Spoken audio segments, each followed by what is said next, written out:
Good morning, good afternoon, good evening, wherever you might be. I'm delighted that you've been able to join us today. My name is Eric Orlin, and I'm a member of the Society for Ancient Mediterranean Religions, who is sponsoring this series, Après le Déluge, that the Society will be running over this spring, and again, trying to take advantage of the fact that we can use the Zoom technology. So just a couple of things before I introduce our speaker. One is if people could go on mute during the time of the lecture so that we don't have interruptions. When we come to the question and answer period, I'll ask you to type something into the chat box so that I can call on you, and I'll just try to call on people by the order I see things in the chat box, and then you can unmute yourself and ask your question yourself, and hopefully that will work smoothly. I also wanted to just acknowledge that the lecture is being recorded so that we can share it with people who aren't able to make it because of classes or other obligations. So if you prefer not to have your video on, for that reason, feel free to turn your video off for the extent of the lecture. Without further ado, let me introduce our speaker, and let's get right to the topic of today's conversation. So our speaker today is Dr. Vivian A. Laughlin. She is an ancient Near Eastern archaeologist and currently a U.S. Fulbright postdoctoral researcher at the Hebrew University of Jerusalem Institute of Archaeology. She earned a bachelor's from DePaul University and an MA in theology from the Catholic Theological Union, and holds a PhD in ancient Near Eastern archaeology and anthropology from Andrews University. Her concentration in intercultural, religious, and cross-cultural studies while at Catholic Theological Union took her research abroad, where she fell in love with archaeology. Dr. Laughlin's archaeological interests span many areas, and she has had excavation opportunities in, this list goes on and on, Australia, North Africa, Greece, Haiti, Israel, Jordan, Palestine, Italy, and Turkey. And her research showcases the connectivity within ancient esoteric and polytheistic religions, and she'll be speaking to us today on one aspect of that research for this lecture. So the title of her talk is Osor-Hapi, North African Cult Paradigms During the Hellenistic and Roman Periods.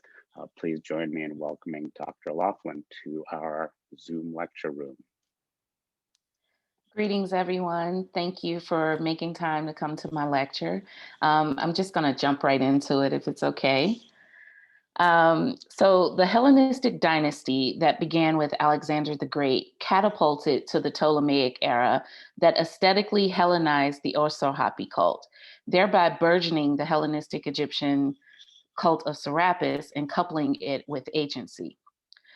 Ptolemy I designated Serapis as the supreme deity within the Hellenistic Egyptian pantheon, or Osor-Hapi, a fusion of Osiris and Apis, whose appearance was the Osirified bull transformed to a Hellenistic male aesthetic of Serapis. Osor-Hapi was a chthonic deity. This extended to Serapis. Serapis's polyinterpretability formulated a godhead that assimilated to adjacent cultures, introducing religiously syncretic fusion dynamics for Serapis to be identified as and with Zeus, Jupiter, Asclepius, Hades, and Pluto. The polyinterpretability of these gods embodied their commonalities, which expand beyond the underworld, from having died and were either rebirthed or represented wealth, healing, and expansion, all components of life-giving forces that gave people hope for prosperity, if not in this world, the afterlife. The Hellenistic Egyptian Serapis cult was formulated to meet the religious needs of the Greeks, Egyptians, and more importantly, the political agendas of the Ptolemies and later the Romans. An analytical and amalgamated methodology is applied that focuses on structuration, which hones the recursive relationship between structure and practice of the cult's tradition or usage within space. Empirical and qualitative, which is the observation and analysis of archaeological finds to uncover trends, patterns, and to discern the motivational reasons for the purpose and usage of the cults and historical theoretical practices, which hones the generative processes and consequences that were shaped by what came before and gave shape to what followed after these methodological approaches illuminate or negate the rulers and their representatives as proponents of projecting agency power within cultic objects. This methodological framework also aids in demonstrating if the cultic objects were either isolated, identifying if the cultic objects were received and taken elsewhere and introduced without indication of an existing similar religious form, or assimilated, identifying if outside elements were implemented within already existing traditions. Cultures typically assimilate other elements into their own, but do not cohesively mix everything together, instead creating a polyinterpretal syncretic character that shares an interpretation. Isolation and assimilation are two main areas that assist with honing the cult's purpose, which is then subcategorized as juxtaposed, situating the transplanted cultic object with little change, and or fused, situating two or more similar religions that share an interpretation into a fused hybrid third. Such hybridity will point to those religious and cultural zones that the cultic object were allowed to change from its original dynamics to its Hellenized and or Romanized dynamics. Memphis is the oldest Egyptian city. Memphis's patron deity Ptah had a temple dated to its origin with its first king Menes. Api, Hapi Hep, or Hapi Ankh are the Egyptian names of the bull commonly known as Apis. Apis is its Greek name. However, Hapi is not associated with the Nile god or Horus's son, who were both also referred to as Hapi. In death, Hapi was fused with Osiris, which created the Osor-Hapi cult. While living, Hapi was associated with Ptah. It is likely for this reason the cults of Ptah, Osiris, and Hapi eventually merged. Merging the cults modified the temple complex to include Osor-Hapi. However, the first temple to the Hellenized Serapis cult is said to have been built in Memphis by Ptolemy I.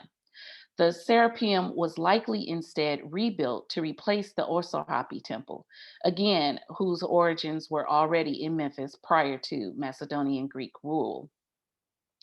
Because the oldest temples to Ptah, Osiris, and Osor-Hapi were already in Memphis, it is probable the Hellenized Serapis temple was instead rebuilt to display connectivity to Alexander. When Alexander visited the oracle at Siwa, a priest of Amun informed him that he was the son of Amun-Ra. The Ptah priests in Memphis acknowledged Egypt's new Macedonian Greek conqueror, Alexander, as pharaoh, which connected him as an extraordinary being with Ptah and Osiris. Because Memphis was where Alexander's mummified body was initially hidden, connectivity to the Serapis temple seems all the more imminent. Equally important to note, because Serapis was not mentioned in ancient myths and sparingly in documents during the 4th century BCE, his prominence during the 3rd century BCE made it seem as if Ptolemy I created the cult. Ptolemy I did not create the Serapis cult. Ptolemy I Hellenized and appropriated the Osor-Hapi cult by implementing it as a fundamental paradigm to transform Egypt into a Hellenistic land in North Africa. Such political strategies continued during the Roman period. The economic relationship between Near Eastern cities and Rome came from North Africa, which helped sustain Rome with its grain and other produce. Rome, in turn, became acclimated with Near Eastern cultures and subcultures throughout its trade and relationship with Egypt. When Rome conquered Egypt, interculturalizing became a concept that redefined what a Roman was. The term Roman adopted a completely different meaning from denoting a place of birth or residence to include myriads of people with different origins and cultural backgrounds. Rome experimented with diverse means of interculturalizing while simultaneously exercising authority. Such experimentation included the religious sector and Romanizing the already Hellenized Serapis cult. The etymology of Serapis is debated. Turkin stipulates Serapis transcribes from Osor-Hapi. Takash and Wilkins asserts Serapis is formulated by combining Osiris and Apis's names together, which is not an exact Greek translation of the Egyptian Osor-Hapi. Wilkins further elaborates the Egyptian meaning of Osor-Hapi is the extraction of all dead. It is the Osirified Apis bull, indicating the name had a deeper meaning with functionality and was about more than just its spelling. Importantly, the language differentiations of Serapis in Koine, Greek, Aramaic, Hebrew, and Latin provided multicultural transliterated meanings. For example, Sharaf is both the ancient Aramaic and Hebrew word for serpent and Serapis. The serpent was also used as a representation of wisdom and healing, and even in its own cult within various cultures of Mesopotamia, Crete, Asia Minor, and the Levant. The etymological dualism is perhaps also indicative of its connectivity with Asclepius, the Greco Roman healing god. In ancient Judea, Herod Agrippa first built a popular healing center called the Asclepion. After the Bar Kokhba revolt sometime between 132 and 135 CE, Hadrian expanded the Asclepion into a larger temple to Asclepius and Serapis. The Hellenization of the Osor-Hapi cult into the Serapis cult transformed to a multifaceted embodiment that included culturally adjacent pantheon deities. This complex deity incorporation began with Apis and Osiris, then extended to Isis. Osiris and Isis are honed because they are some of the most prominent figures that are incorporated into the Osor-Hapi cult that transcended into the Hellenized and Romanized Serapis and Isis cults. Typically, female deities are associated with the moon and male deities are associated with the sun. However, Plutarch explains Osiris and Isis's union made them each simultaneously sun and moon gods. Sun and moon gods had animal equivalents that were sacred and were worshipped as such in sacred temples. Isis and Osiris simultaneously being both sun and moon gods means they mirror each other. Keeping in mind that Isis and Osiris mirror one another gives pause to reevaluate that perhaps the instances Isis is seen without Osiris, he is represented within her presence. Since Serapis took on attributes of Isis's original consort, Osiris, perhaps he is also represented in Isis when not present. As popularity rose for Serapis during the Hellenistic period, he began to appear together with Isis in connection with the royal family on monuments and statues. However, during the Roman period, it is Isis who came to the fore. Isis became all things to all men, and her worship spread all around the Mediterranean. She, not Serapis, became the principal center of interest. Yet neither the Hellenization or Romanization could completely erase the Egyptian origins from the memory, cultural practice, or historical content and context of Isis's embodiment. Isis's headdress was originally the throne, which changed during the New Kingdom sometime between 1520 BCE and 1075 BCE to a headdress resembling that of the cow goddess Hathor. But Isis's headdress was not just a resemblance of Hathor's. Isis's headdress represented her connectivity to both Apis and Osiris. The horns indicated connectivity to Apis. The circular object represents her role and union to Osiris as both sun and moon gods, while also representing Apis as a sun deity. Perhaps a thought for reconsideration is that together, this is representative of the Osor-Hapi cult. Whether it be religious or cultural, Hapi, Apis, and the bull generally was a familiar aspect within many ancient cultures. Hapi, Apis, worship was practiced widely both during its life and death as Osor-Hapi. Prior to the Hellenistic period, outside of Egypt, Hapi and Osor-Hapi was practiced in Babylon, Crete, Thrace, Asia Minor, and the Levant. This is not to negate other cultures that utilized bulls culturally and or religiously. Some even predate Apis and Osor-Hapi.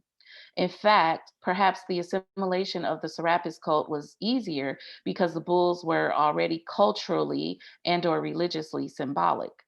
Another point of consideration is that during the Persian rule of Egypt, Cambyses II forbade bull worship and killed Apis. The implementation of the Osor-Hapi cult as the paradigm for the Hellenistic Egyptian Serapis cult implies the Macedonians would rule differently than the Persians. The Hellenization of Osor-Hapi showcased the dualistic nature that stemmed from the fusion of two deities, Osor-Hapi and Apis. This fusion helped to create the aesthetic hybridity that nurtured a cross-cultural polyinterpretable effect, which was sequential.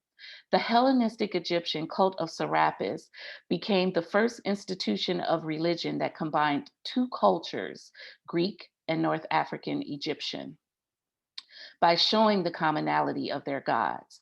The polyinterpretability made it an easy matter to worship what ended up being a syncretic and or systematic order of deities, regardless of their cultural origins.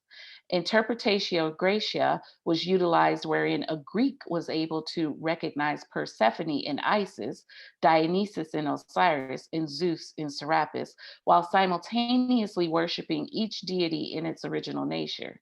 Yet the dual representation did not negate the original aspects of Zeus being Zeus or Persephone being Persephone, and etc. However, it was pertinent to showcase commonalities of identifiable elements within the deities, which is the key component that made seemingly opposite cultures understand their gods and religious systems were similar in many aspects and even in some of the same contexts, thus making the deity representation open to interpretation. The Hellenistic Egyptian Serapis cult was the apogee of this idea, and Orso-Hapi was the foundation used as a paradigm and catalyst. One may argue the melding of these deities likely drew the two cultures closer, Greek, Macedonian, and Egyptian. Unfortunately, the prioritization of Hellenized aesthetics contributed to a cultural divide. The creation and Hellenization of Alexandria did not help. Greek culture was one of Ptolemy I's main interests. Alexandria was named after Alexander the Great, became the city for the Greeks. The Serapeum in Alexandria showcased the Hellenized god as the city's patron deity while simultaneously creating a platform for its patrons and dissemination. The Hellenistic Egyptian cult of Serapis was formulated for export abroad. Exportation disseminated the cult, but was also a catalyst for Serapis's patron rulers to be worshipped as humanly divine beings. The Hellenistic Egyptian Serapis cult created an avenue for Ptolemy I to present himself as a deified human god, solidifying his pharaonic representation that he inadvertently received upon becoming Egypt's ruler. The individual cults that began with Ptolemy I extended throughout the Ptolemaic dynasty. At Mitzvah Yamin, a sacred Phoenician site in the Upper Galilee, Hapi Apis was uncovered on or immediately next to the northwestern altar in the temple. While Hapi is dated from 6th through 4th century BCE and is outside the Hellenistic and Roman periods, it is relevant because it provides cause for assimilation of the Hellenized and Romanized cults in later periods, thus providing indication that imperialized hybrid material culture during the Hellenistic and Roman periods stemmed from the Osor-Hapi cult, thereby indicating probable cause for strategic political employment. Because Hapi Apis was uncovered near the sanctuary, it is further probable evidence the cult was practiced regularly, not just by its priests, but also its patrons. Also, Hapi Apis having been in a Phoenician province indicates the widespread practice of the ancient Egyptian cult. It also exhibits migration as a pathway of dissemination and spread of the cult.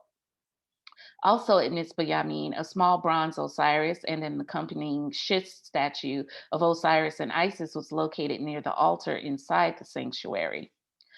A 6th through 5th century BCE situla, an ancient Egyptian vessel used in funerary or temple rituals, was discovered with iconography of Isis, Anubis, and various other Egyptian deities. This iconography displays some of the deities within the Osor-Hapi cult that assisted with funerary practices and rituals. Similarly, Apis, Osiris, and Isis figurines from 7th century BCE were located at Ashkelon. This is crucial because the distance between Mitzpah Yamin and to Ashkelon is around 204 kilometers, showing the Osor-Hapi cult's vibrancy spans from a Phoenician to a Philistine region. Comparatively, Karm el-Shukafa, the Alexandrian Greco-Roman catacombs, has many depictions from the Hellenized and Romanized Serapis cult.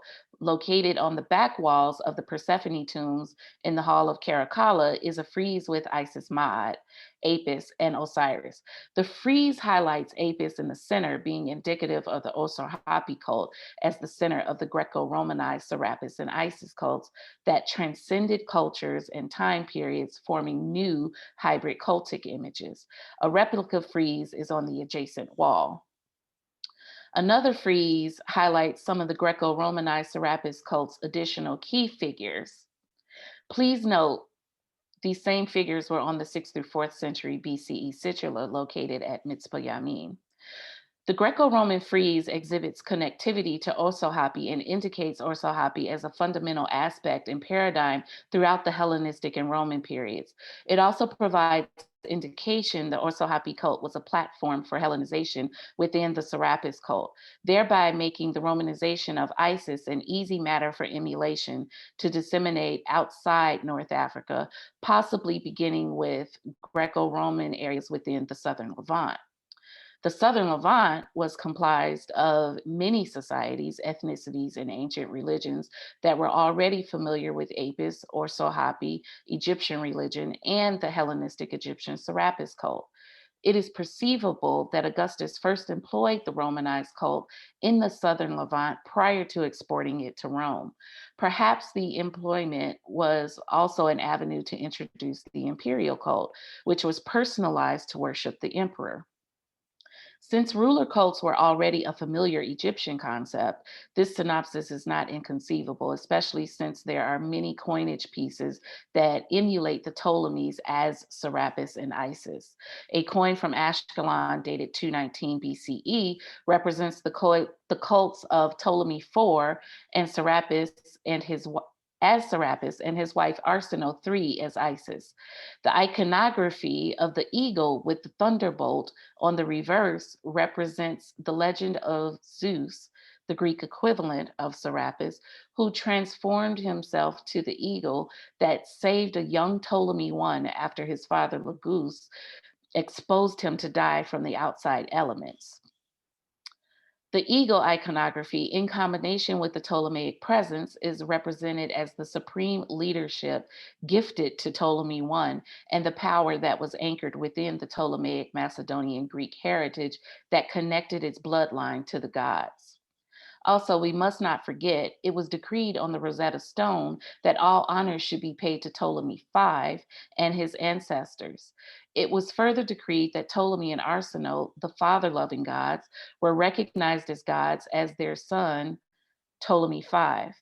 The Rosetta Stone further directed to set up statues of Ptolemy V as savior of Egypt in every Egyptian temple for the priests and people to worship, and designated a new title for all priests to be called priests of the beneficent god Ptolemy Epiphanes, who appeareth on earth. This quotation was also an insignia on rings and on every document. Since the inscription first expresses devotion to the ever-living beloved of Ptah, it is presumable that many assembled in Memphis at the great temple of Ptah in Apis to celebrate the commemoration of the accession of Ptolemy V. Nevertheless, upon conquering Egypt in 31 BCE, Augustus and Herod initiated massive building plans that began with Caesarea and Samaria Sebaste. These building plans created and rejuvenated cities while simultaneously introducing Roman religion. Caesarea was created from scratch, but Samaria Sebaste was a city full of Samaritans who were already patrons of Serapis and Isis. This is evidenced because of the local temple. Magnus indicates the foundational remains of a temple antedates the 3rd century. And while certain blocks probably belong to a Gabinian period building, they likely were associated with the Hellenistic shrine of Serapis and Isis. Magnus also identified objects that predated Ptolemaic reign, including inscriptions and ceramics with Isis's headdress, to confirm the Isis cult was present at Samaria Sebaste. Here we have an inlaid plaque of Isis and Nephthys dated to 9th through 8th century BCE. This indicates connection to the Isis cult, which possibly predates as far back as to this time. Crucial to Magnus's study was that she identified Kore as the Romanized Demeter and as Isis's equivalent, but further indicated that Kore's temple replaced Isis. Although Magnus erred in that Kore is actually the Roman equivalent of Persephone, the conceptualized synthesization was correct. Subsequently, Kore's Romanized iconography was put in place to remove Isis. This began the erasure of Isian iconography and helped to transition Roman gods in the region. Augustus's disdain for Cleopatra, who identified as the new Isis, is likely the reason. The replacement of Isis with the Romanized Kore exhibits Augustus utilized both the ancient Egyptian and the Hellenized presence of the cult as a paradigm within his political prowess to assimilate Kore as the Romanized aesthetic. Since Kore is the Roman equivalent to Persephone, who is a chthonic deity along with Isis and the Osor-Hapi cult, it seemed fitting. The Romanized temple to Kore was rebuilt near the temple to Augustus, which promoted the imperial cult while simultaneously having provided connectivity within the Pa Deorum. The Pa Deorum, the peace of all the gods, was embedded within Roman state religion that mutually benefited the Roman state with peace from all the deities, with the gods safeguarding Rome's public welfare and the Romans providing the gods their desired worship and festivals. Similar deity erasure is also at Caesarea. Caesarea has a column with Serapis on its capital representing the Hellenistic Egyptian cult in the newly Roman city. However, there is also a figurine of Venus Aphrodite, Isis. Isis was likely meant to transform from Egyptian to her Greco Roman Venus Aphrodite identity. Isis had been affiliated with Cleopatra, and Augustus wanted to remove those associations. However, the symbolic embodiment of the sistrum inadvertently showcased Isis. In festivals, priests reenacted the search for Osiris's body while shaking the sistrum. Therefore, the presence of the sistrum amplifies Isis and the story of Osiris. The Greco-Roman headdress, body structure, positioning, and adornment exhibits polyinterpretability, not just with Venus and Aphrodite being fused with one another, but also with Isis being the syncretic and fusion of Venus and Aphrodite. Perhaps this figurine was also representative of the transition of replacing the Alexandrian trading port with Caesarea. The figurine embodiment entails a conglomeration of possible sardonic messages. Given this was a time when Herod was still proving himself worthy to Augustus after initially betraying him by siding with Mark Antony and Cleopatra, sardonic messages were likely a patronage goal. This figurine could be representative of a region that is heavily marked in syncretism. However, because Caesarea Maritime was built on a section of the coastline that formerly was given to Cleopatra by Julius Caesar, and this port was meant to be the Near Eastern port to replace the one at Alexandria, it gives a reason to conceptualize this iconography differently. The embodiment of Venus Aphrodite possibly attempts an erasure of Isis, like was similarly done at Samaria Sebaste. Isis is further fused with Aphrodite throughout the Levant, in particularly at Maresha, which is a Hellenistic site. This indicates the fusion of Isis with Aphrodite predates Roman rule in the region.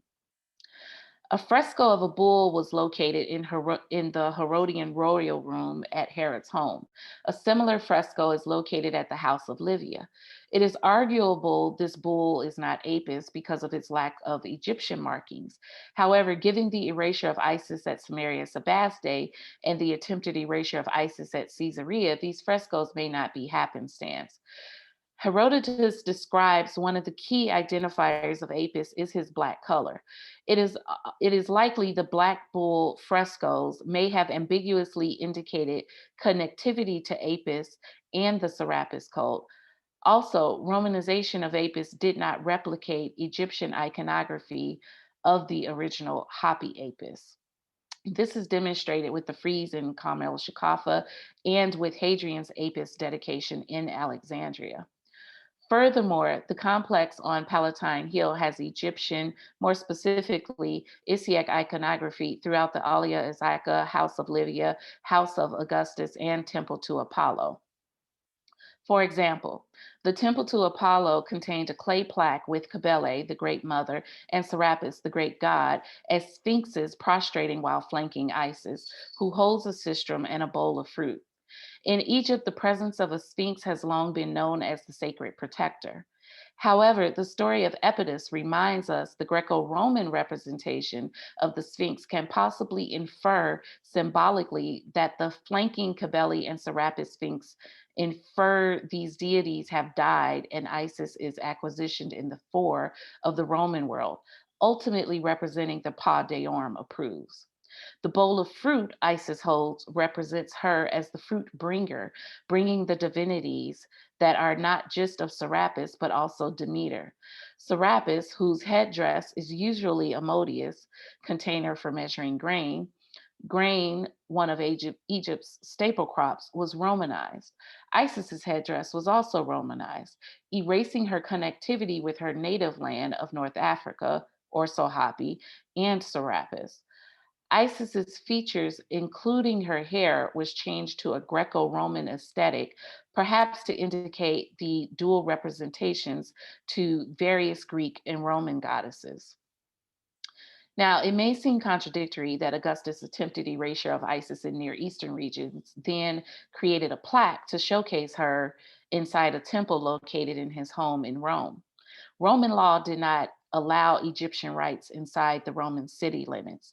However, sometime around 28 BCE, coincidentally around the same time the temple to Apollo was built and dedicated, Augustus modified the law, allowing temples built by private individuals on their property. Augustus's modification to the law decree that was issued 25 years prior inadvertently rescinded it. Since the temple to Apollo was directly connected through a rear portico to the house of Augustus, the plaque was in accordance with the law. Perhaps the plaque was also a Romanized representation of the old becoming new. The transition of a new Augustan era, a new leader, and a new pantheon that gave rise to a stronger nation from the support of the Pa Deorum, acknowledging all the deities work together in harmony. The embodiment of the hybrid form of Cybele and Serapis in prostrating flanking positions could also indicate the Greco-Roman Isis was elevated and accepted in Rome as the sacred mother.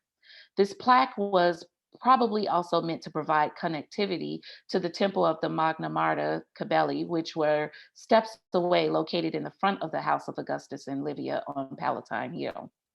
There's much evidence of Rome's familiarity and popular worship of Isis prior to Augustus transporting her back to Rome. However, during the politically turbulent years of the 50s BCE, temples to Isis were ordered to be demolished. Roman law forbade Egyptian religion within the city limits. Later, Caesar aggravated this issue by placing a statue of Cleopatra VII, the new Isis, inside the temple of Venus Genetrix. Placing Cleopatra VII's statue directly next to a powerfully important Roman deity inadvertently proposed and equated Cleopatra VII as equals with Venus Genetrix. When Augustus imported and implemented the Hellenistic Egyptian cult of Serapis in Rome, his focus was probably on transitioning a Roman Isis that would dually represent other Roman goddesses. The use of Egyptian iconographies was Romanized to create new hybrid cultic images, many of which were emulated by Augustus's Roman successors.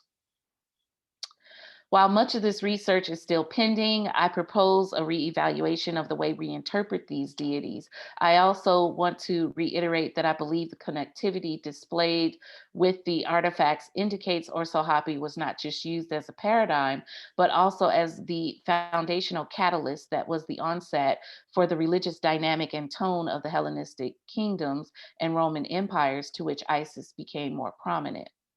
I want to close this talk by quoting Dr. Laurent Bricault, and I quote, "Isis was first institutionalized in Egypt and then throughout the Mediterranean world from a longue durée perspective, a complex network of divinities whose areas of activity were not always distinct from those of one another. These were able to overlap and complement each other.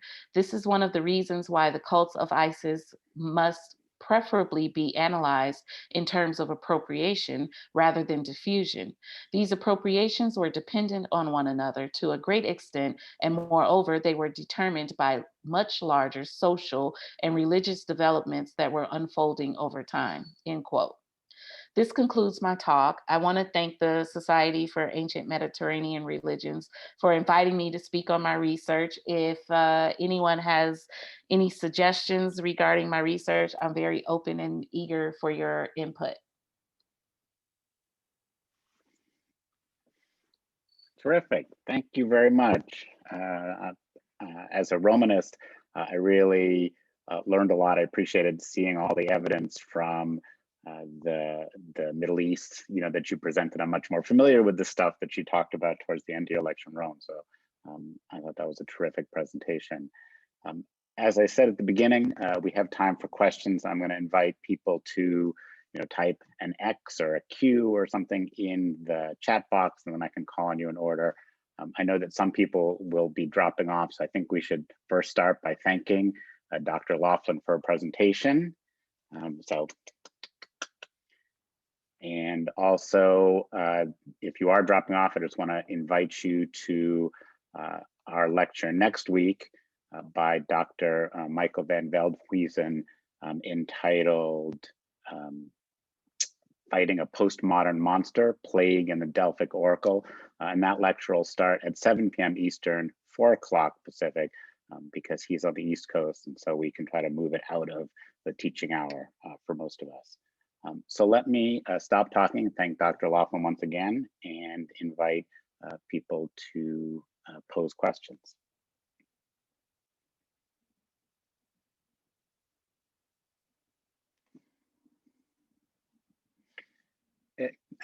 Cass McBride, if you'd like to unmute yourself and maybe ask your question with a few more words, so that you can express what you're, I mean, unless that's enough for your question.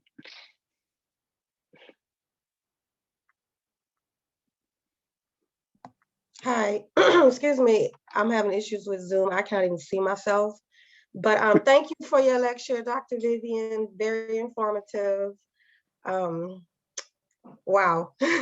But I was just curious, the very, very beginning of the lecture, I missed the first couple moments. Will you restate the significance of the bull as Apis? Why was the bull such an important figure for Egypt? The bull, as I stated, I'm not sure what part you missed or what part you caught, but the bull, whose name is Hapi, while living, it had a few names: Api, Hapi, Hapi Ankh. The significance is that the bull was a prime figure in the Osor-Hapi cult. The bull was first merged with Ptah in Memphis with his temple and in living in life. So the bull was worshipped in life in connection with Ptah, and then in death, it was worshipped in connection with Osiris. And in death, the cult's name changed to Osor-Hapi. And I just want to make it clear, like, there's a lot of Hapis in Egyptian literature. So this is not to be confused with, and it has nothing to do with Hapi, the Nile god, or Horus's son, Hapi. Hapi, the bull, is the original Egyptian name of the bull we know as Apis. So these are the same bull. I'm just calling it by its origination, the original name. Great, thank you. Dr. Cooney, you had a question? Yeah, hi Vivian, that was great. I only caught the second half. Sorry, I was on another thing before, and they're doing work on my house. If you hear that, I'm sorry. But so since I missed the first part, did you touch upon, or does your work touch upon the idea of how the Roman patriarchy, much like the Egyptian patriarchy, uses the goddess as a means of softening power, shielding power? Do you have that kind of discussion about how the goddess can be co-opted in a sense? If we're moving from diffusion to appropriation, then one could also do the same with the goddess. But just wondering if you've given, I think you have given thought to that. So just wanted to know your ideas. Yes, actually, I have given much thought to that. I talk a little bit about the patriarchal concepts in my dissertation. I do not talk about that at all in this particular body of work. It's something that I do plan to expound upon more in later research when I get to focus more on Rome and the Roman religious aspects of things. Right now, I'm still synthesizing things in this particular region. And so I hadn't really gotten to the patriarchal concepts of it all. I sort of touched on it a little bit. I'm not sure where you came in at when I talked about Isis and Osiris as sun and moon gods. So I sort of subliminally touched on that, but I didn't elaborate much on it at all. And what I'm thinking of is in, Apuleius, where you work through the different steps and it's all Isis, Isis, Isis, until you get to the juicy center of Osiris at the very end, but he's shielded the whole way. And this idea that the female is there as a gatekeeper, I find politically and religiously putting those two things together very interesting. So it's, yeah, but we should talk more. That is a whole book within itself, because I love the fact that in ancient Egyptian religion, there was no patriarchy until much later. And in its like, pre-form, the deities were kind of viewed together with the same level of respect. And I think I might argue with you on that. I know that you would. I know that you would. I've read your books. I know that you would. But there's some things that I'm, trying to contextualize and synthesize from some things that predate Roman history, and going back into what these things sort of mean and why these goddesses in particular were so important in what was presumably a patriarchal world. So there has to be something there. There has to be something more there. Why were they more important if they were lesser than? So yeah, that is something that I plan, and I would love to discuss this more with you, because there's a lot to unpack there. Thanks, Vivian. Thank you.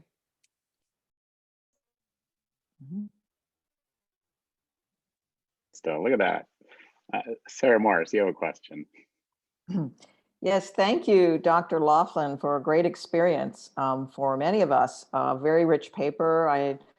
I'm far from the Roman field, but I appreciate the way you address this very tricky historical development where Isis is, of course, associated with Cleopatra, but then is somehow transformed into something that's at the center of Augustan policy and even monuments. The newest evidence I've learned about from you is all the evidence in the Levant.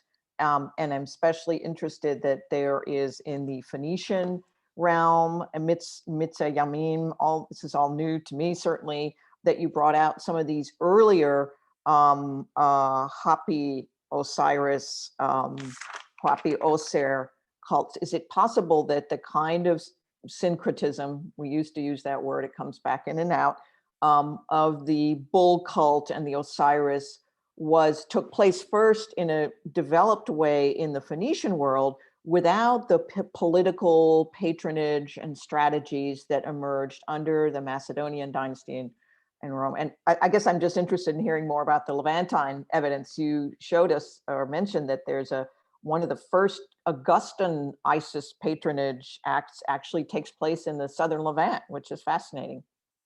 Thank you. Thank you. That's a really good question. I don't think that the cult was utilized within the Phoenician provinces as a form of appropriation in any type of aspect. I think it was generally transplanted here, and its usage wasn't changed from its original context too. So that's another thing to look at as I'm synthesizing the research here and looking at the cultic objects. While the particular Apis bull was a poorly crafted replica, it was as close as possible to what one of the original replicas, original figurines would have looked like. So I do not think that in the Phoenician provinces or any of the ancient provinces prior to the Hellenistic period, there was appropriation involved at all. I think it just migrated here with the people as people created mobility and migration and moved from place to place. They took their religion with them. Great, so that it would be sort of part of there are many other examples of Phoenician evidence for Egyptian images, practices, cults that are part of really the material culture world and that are not directly part of anything religious. So thank you very much. Thank you.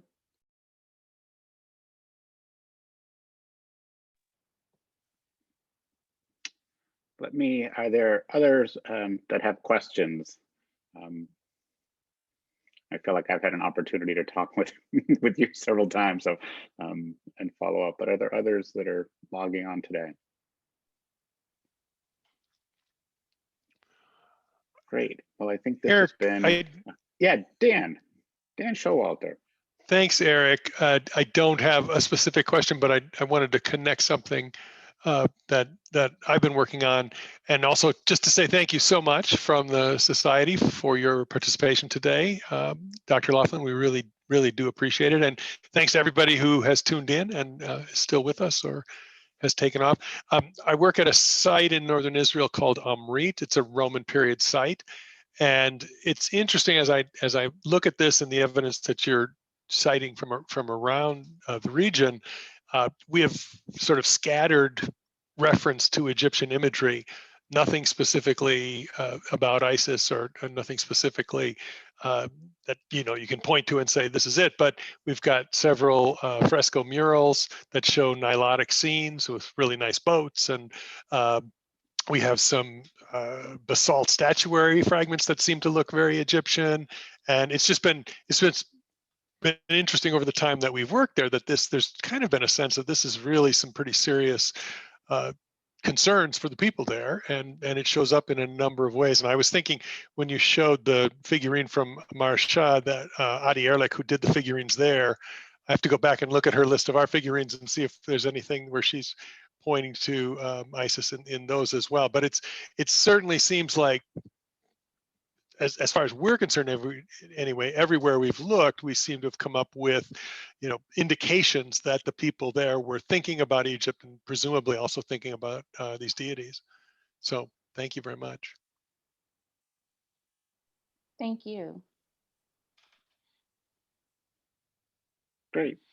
Well, I want to second, what Dan said, and thank Vivian for a really wide-ranging talk that really sort of followed through on the promise of connecting different parts of the Mediterranean and showing how ISIS and Osor-Hapi kind of served served as the sort of means of connectivity throughout the region. And I look forward to sort of seeing the eventual fruits of your labor here, and having had just a taste of it. So I want to thank everyone for coming also, and invite you all to come back next week, as I said, next Thursday evening, Thursday afternoon, depending on your time, and we'll move to the Greek world and hear about plagues in the Delta Corrigal. So thanks everyone. Have a great rest of your day, and Vivian, have a lovely evening.